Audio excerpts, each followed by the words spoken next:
Have you ever looked at someone and wondered, how can a person go from laughing with friends to avoiding everyone? Here's the dark truth most people don't talk about. Some people don't lose friends. They lose the ability to trust, the ability to try, and eventually, the ability to believe that anyone truly wants them. Some people don't have friends today, not because they're cold, rude, or antisocial, but because life taught them, again and again, that opening the door only leads to getting hurt. It starts slowly, not suddenly, not dramatically, just small disappointments that add up. A message left unseen, a birthday forgotten, plans cancelled the moment something better came along, and for a while, they still try. They still reach out, still show up, still hope. But every rejection becomes a quiet lesson. You don't matter. You're forgettable. You're replaceable. And eventually, their heart starts to believe it. People don't stop trying overnight. They stop the moment they realize they are always the one keeping the friendship alive. They're always the one texting first, always the one listening, always the one adjusting, apologizing, understanding. Dark psychology calls this emotional depletion. When your social battery doesn't die, your hope does. Some people were betrayed early, a best friend who turned into a stranger, a group that talked behind their back,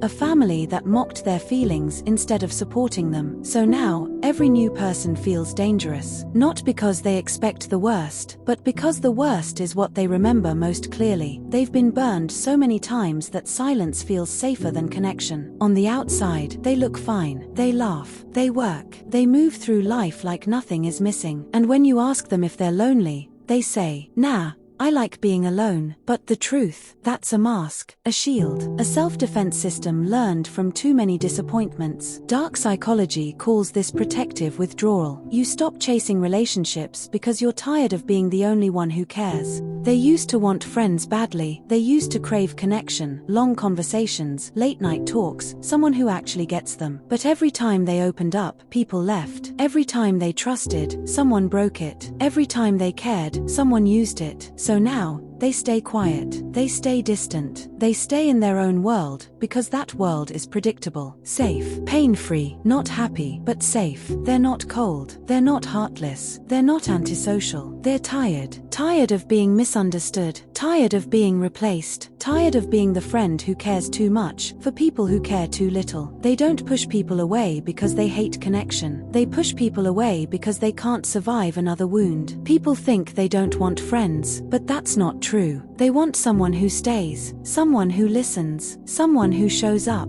someone who doesn't disappear the moment life gets inconvenient. They want connection.